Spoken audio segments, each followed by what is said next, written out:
آقائے دو جہاں سرور کائنات جناب محمد الرسول اللہ صلی اللہ تعالی علیہ وسلم نے فرمایا، لوگوں کو نیک کاموں کا حکم کیا کرو اور برے کاموں سے روکا کرو، ورنہ خدا تم پر جلدی عذاب نازل کر دے گا، پھر دہائی بھی دو گے تو سنوائی نہ ہوگی۔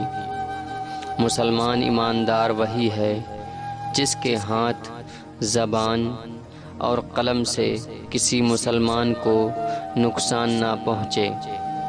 ایک مسلمان کو نقصان پہنچانا کعبہ اور بیت المعمور گرانے سے 15 گنا برا ہے۔